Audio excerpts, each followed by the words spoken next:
اب وقت آیا ہی تے محمد بخشا کوئی نہیں ہو بیٹھا نیڑے، ایک بندہ بھی نہیں تھا، ووٹر سپورٹر ساتھ دینے والا کوئی نہیں تھا.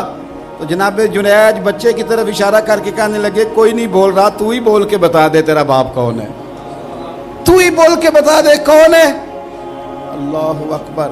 میرا رب جب چاہے تو بچے بولتے ہیں، رب چاہے تو گونگے بولتے ہیں، رب جب چاہے تو پھر پتھر بھی بولتے ہیں.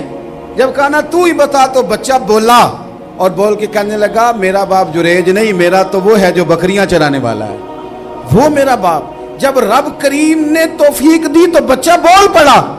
جب رب بندوبست کرتا ہے کسی کی عزت کی حفاظت کا تو پھر کوئی اسے رسوا کر سکتا. یاد رکھنا جب رب محافظ ہو تو پھر لوگوں کا پراپوگنڈا وہاں کچھ کر سکتا.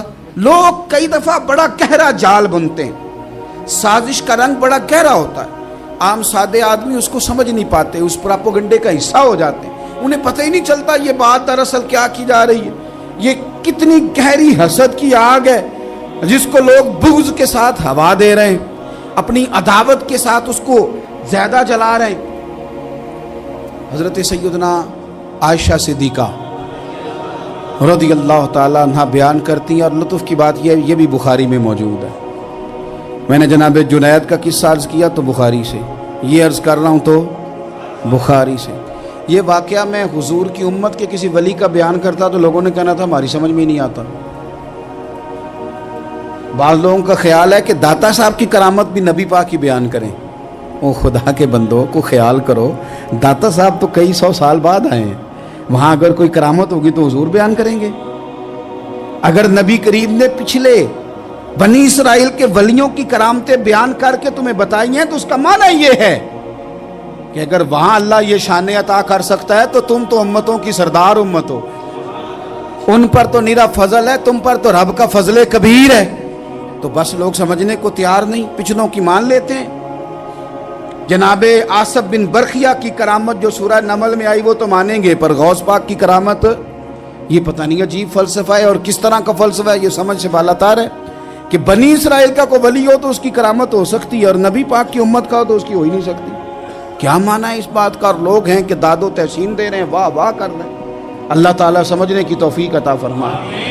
حضرت عائشہ صدیقہ رضی اللہ تعالیٰ عنہ فرماتی ہیں ایک عورت تھی اور اسے نبی پاک صلی اللہ تعالیٰ علیہ وسلم نے وہ کلمہ پڑھ کے مسلمان ہوئی، مدینہ طیبہ آ گئی تو حضور نے مسجد نبوی شریف میں اس کے لیے مکان، ایک سادہ سا کمرہ ساتھ مسجد کے بنوا دیا، وہیں رہنے لگی. اکثر وہ سیدہ طیبہ کے پاس آتی تو حضرت عائشہ صدیقہ رضی اللہ تعالیٰ عنہ فرماتی ہیں وہ بڑی باتیں سناتی اور آخر میں کہتی وہ ہار والا دن بھی بڑا عجیب دن تھا اور میرے رب کی قدرتوں کا دن تھا، وہ بھی بڑا عجیب دن تھا. سیدہ عائشہ صدیقہ رضی اللہ تعالیٰ عنہ ایک دن فرمانے لگی کہ تو ہار والے دن کا بڑا ذکر کرتی ہے، وہ کیا دن تھا؟ تو خاتون کہنے لگی اماں جی وہ دن تھا جب میرے رب پر بھروسہ اور مضبوط ہو گیا، جس دن میرا اپنے رب پر توکل اور بڑھا، میرے ایمان میں یقین میں اور پختگی آئی. کہنے لگی میں ایک گھر کی کنیز تھی، نوکرانی تھی، اس گھر میں ایک بچی تھی جس کے پاس سونے چاندی ہیرے جواہرات کا ہار تھا. اس زمانے میں چمڑے کے اوپر لوگ ہیرے جواہرات لگاتے تھے، کئی دفعہ سرخ رنگ کے چمڑے پہ لگائے جاتے تھے. وہ بچی پہنتی تھی تو کہتی ہیں وہ بچی کے اس نے اتار کے رکھا یا اس سے گرا وہ ہار تو چیل اسے اٹھا کے لے گئی گوشت سمجھ کے اور میرے سامنے اٹھا کے لے گئی. گھر والوں نے مجھ سے پوچھا، یہ بخاری میں موجود ہے، گھر والوں نے پوچھا مجھ سے کہ وہ ہار کہاں ہے تو میں نے کہا چیل اٹھا کے لے گئی. گھر میں کچھ چوری ہو جائے تو سب سے پہلا الزام کس پہ لگتا ہے؟ ملازمین پہ. کہتے انہوں نے مجھے بڑا مارا، بڑی تکلیف تھی، حتیٰ کہ میری شرمگاہ تک کی تلاشی، میری عزت اتنی خراب کی میں بتا نہیں سکتی. میں نے اپنی زندگی میں ایک واقعہ دیکھا، ایک امیر گھر میں چوری ہو گئی، ملازم کو اتنا مارا کہ وہ چارپائی پہ پڑ گیا. پولیس والوں سے اتنی مار پروائی گئی کہ وہ بیچارہ چارپائی پہ پڑ گیا اور پھر وہ اتنا بیمار ہوا اور کچھ دنوں کے بعد پتہ چل گیا کہ چور تو اپنا بیٹا ہے ان کا. پھر اس کا انتقال ہو گیا. اب وہ سیٹھ صاحب اور گھر والے آ کے مرنے والے کے کان میں معافیاں مانگ رہے ہیں، کان میں. تو میں نے ان سے پھر کہا تھا کہ یہ تو اب چلا گیا ہے، تمہارا زور چلتا تھا نا، تو تم نے قانون خریدا اور تم نے اسے جتنا ہو سکا تم نے اسے مار پڑوائی، تمہارے پاس جو عدالتیں تھیں تم نے وہاں کارروائی کی، اب ایک عدالت قیامت کے دن لگے گی۔ یہ کمزور تھا نا، کچھ کر نہیں سکا۔ میرے نبی پاک صلی اللہ علیہ وسلم نے فرمایا سن لو، اگر سینگ والی بکری نے بغیر سینگ والی بکری کو تکلیف دی ہوگی نا تو قیامت کے دن اسے بھی بدلہ دینا پڑے گا کہ تیرے پاس سینگ تھے اور تو نے اسے مارا تھا۔ وہ خاتون عرض کرتی ہے سیدہ عائشہ کی خدمت میں کہ مجھے بڑا مارا، مجھے تکلیف دی، میں کہہ رہی تھی کہ میرے سامنے چیل لے گئی ہے پر وہ نہیں مان رہے تھے، اماں جی انہوں نے مجھے بڑا مارا۔ حضرت عائشہ صدیقہ کہتی ہیں پھر کیا ہوا؟ کہنے لگی اماں جی جب کوئی میرا مددگار نہ رہا، مجھے تکلیف دے رہے تھے، رسوا کر رہے تھے، تو میں نے اپنے رب سے مدد چاہی، میرے رب کی طرف میں نے توجہ کی، میں نے کہا مالک اب تو ہی میرا مددگار ہے۔ کہتی ہے وہ مجھے مار رہے تھے تو وہ چیل جو ہار لے گئی تھی وہی لے کے واپس آ گئی، اور ہمارے سروں کے قریب لا کے اس نے جب اس ہار کو پھینکا وہ مجھے چھوڑ کے سائیڈ پہ ہوئے، وہ میری بے گناہی جان گئے، لیکن آپ کو بتاؤں اس دن سے میرا اپنے رب پر یقین اور بڑھ گیا۔ مجھے سمجھ آ گئی کہ جب انسان پورا ٹوٹ جاتا ہے اور جب کوئی چاروں جانب اس کا مددگار نہیں ہوتا تو رب تو ہوتا ہے نا، اللہ تو اس کا مددگار ہوتا ہے نا، وہ تو پھر اپنے اس بندے کی مدد کرتا ہے نا، پھر وہ تو توانائی دیتا ہے نا، وہ تنہا نہیں چھوڑتا، وہ تو آنسوؤں والوں کے آنسوؤں پہ بڑا کرم فرماتا ہے، وہ تو قسم پرسی میں آ جاتا ہے، اس کی رحمت بڑھ کے استقبال کر لیتی۔ تو بھائی جب آپ پر اللہ کی حکمت کے تقاضے پورے ہونے لگیں اور زندگی میں کبھی کوئی ایسا وقت آئے کہ آپ محسوس کریں کہ تنہا رہ گئے ہیں اور کئی اپنے بھی مخالفین کی جماعت میں نظر آنے لگے ہیں، تو اس وقت پھر دل، روح، زبان اور ذہن کو یکجا کر کے سمجھ لینا کہ جب ساری دنیا ساتھ چھوڑ جاتی ہے تو رب کی رحمتیں اس وقت بھی ساتھ رہتی ہیں اور اللہ کی مدد اس وقت بھی بندے پہ کرم نوازی کرتی ہے۔ ایک اور حدیث سنیں، لطف کی بات یہ ہے یہ بھی بخاری میں ہے، یہ بھی واقعہ بخاری میں ہے۔ اللہ اکبر۔ ایک شخص نے نا ایک بندے سے قرض مانگا، اس نے کہا مجھے قرضہ دو، وہ کہنے لگا کہ کتنا قرضہ؟ اس نے کہا 1000 دینار۔ دینار سونے کا ہوتا تھا، درہم چاندی کا ہوتا تھا، 1000 دینار چاہیے۔ اس نے کہا کوئی گواہ ہے تیرے پاس؟ غریب کا گواہ بھی کوئی نہیں بنتا، کبھی الجھ جائے نا کوئی بندہ تو کئی اپنے بھی کہہ دیتے ہیں کہ ہم اس کے قول فعل کے ذمہ دار نہیں ہیں۔ ایک غریب آدمی کو قرض کی ضرورت پڑ گئی، 1000 دینار چاہیے۔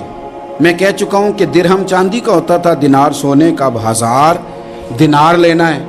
تو جس بندے سے اس نے کہا، اگرچہ وہ نیک بندہ تھا، اس نے کہا یار 1000 دینار دے دو، تو کہنے لگا کوئی گواہ ہے تیرے پاس؟ وہ کہنے لگا غریبوں کا گواہ کون ہوتا ہے؟ ہاں ایک گواہ ہے۔ کہا کون؟ کہا میرا رب، وہ تیرے اور میرے بیچ گواہ ہے۔ اس نے کہا کوئی کفیل، اگر تو پیسے نہ دے سکے تو وہ بعد میں دے دے، یا تجھے کچھ ہو جائے تو وہ دے دے۔ اس نے کہا کفیل بھی میرا اللہ ہی ہے، میرے پاس اگر ہے تو رب کریم کا نام ہے، اگر اعتماد کر سکتا ہے تو کر لے۔ بندہ نیک تھا، اس نے کہا رب کے نام پہ، رب کی کفالت پہ، اللہ کو گواہ بنا کے میں تیار ہوں تجھے 1000 دینے کی۔ اس نے 1000 دینار دے دیا، وقت واپسی کا طے ہو گیا، وہ چلا گیا پیسے لے کے۔ اس نے پوری محنت کی کہ میں نے وقت پہ پیسے لوٹانے، پوری محنت بھی کر لی، اللہ نے مدد بھی کر دی، پیسے بھی اس تاریخ کو اسے مل گئے۔ بعض لوگوں کا تو لوٹانے کا دل ہی نہیں نہ ہوتا۔ فرمایا حدیث پاک میں کہ تو لوٹانے کا ارادہ کر، رب تیری مدد بھی فرمائے گا۔ لیکن یہاں بہت سارے لوگ کہتے ہیں خیر ہے، ارادہ ہی نہیں، تو پھر جس طرح کا بندے کا گمان ہو رب بھی اسی طرح کا معاملہ فرماتا ہے۔ اس نے پیسے جمع بھی کر لیے اور واپس دینے کو تیار بھی ہو گیا، لیکن رستہ بحری جہاز کا تھا، کشتی کا تھا، دریا کے رستے واپس آنا تھا۔ اب وہ جب آ گیا دریا کے کنارے تو بڑی کوشش کی، پر وہاں اسے کوئی کشتی نہیں ملی۔ وقت پہ پیسے لوٹانے ہیں، سفر کرنا ہے، اب سواری میسر نہیں ہے۔ سوچ سوچ کے پریشان تھا کہ میں نے تو اللہ کے نام پہ لیے۔ اچانک دل میں ایک تجویز آئی، اس نے ایک لکڑی لی، لکڑی کو اندر سے کھولا، 1000 دینار اس میں بھرا، بخاری پڑھ رہا ہوں، اور ساتھ ایک خط بھی لکھا کہ یار میں پیسے پہنچانا چاہتا تھا پر مجھے کوئی چیز نہیں ملی دریا کے اس پار آنے، اللہ کے نام پر تیری طرف روانہ کر رہا ہوں، اور یہ کہہ کہ وہ لکڑی دریا میں رکھ دی۔ وہ لکڑی ڈوب گئی ہے، واپس آ گیا۔ وہ جس نے پیسے لینے تھے وہ عین مقررہ وقت پر دریا کنارے آیا۔ صبح سے سرے شام تک اس نے انتظار کیا، دل ڈھلنے لگا تو دل میں خیال آ گیا کہ یار نہیں، اس نے دینے ہی نہیں، جھوٹا وعدہ کر گیا، پہنچا ہی نہیں وقت پہ۔ اب جب واپس لوٹنے لگا تو اچانک دریا میں ایک لکڑی تیرتی ہوئی دکھائی دی۔ کہنے لگا لے جاتا ہوں، شام کو روٹیاں پکانے کے کام آئے گی، ایندھن بنا کے جلا لوں گا، ہنڈیا پک جائے گی۔ لکڑی اٹھا کے جلانے کے لیے گھر لایا، گمان تھا کہ وہ نہیں آیا وعدہ کر کے، اللہ کو کفیل اور وکیل بنا کے اور گواہ بنا کے پھر بھی نہیں آیا۔ لکڑی لے کے گھر گیا، بخاری ہے، اور جب اس کو چیرا نہ کہ میں اس کی آگ جلاؤں گا، کھولا تو اندر سے 1000 دینار بھی نکل آیا، خط بھی نکل آیا۔ اب ذرا سمجھنا، اس کے دل میں بات کس نے ڈالی کہ تو لکڑی میں پیسے ڈال دے؟ اللہ نے۔ اس بندے کو مقررہ وقت پہ کنارے بھیجا کس نے؟ لکڑی صرف اسی کے ہاتھ آئی تو یہ بندوبست کیا کس نے؟ اللہ نے۔ گھر جا کے چیری تو پیسے بحفاظت اس تک پہنچائے کس نے؟ تو پھر ہمیں بھی توجہ اللہ کی جانب ہی کرنی چاہیے، ہمارے پہ دل کی توجہ رب کی طرف ہی ہونی چاہیے نا، ہمیں ادھر ادھر جانے کی، دیکھنے کی، بندوں پر غور کرنے کی ضرورت کیا ہے؟ وہ پیسے پہنچ گئے، یہ وہاں اپنی جگہ پہ پریشان تھا، اس نے 1000 دینار اور جمع کیا۔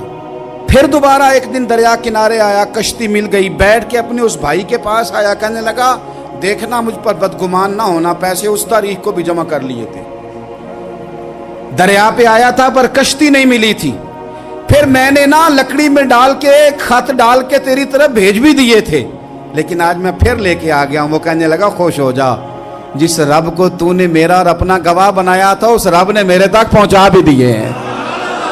جب لوگ اللہ کو گواہ بناتے ہیں، رب کی جانب اپنی توجہ کرتے ہیں، اپنی چاہتوں، خواہشات اور اپنی ساری چٹھیاں اپنے رب کریم کی رحمت کی طرف روانہ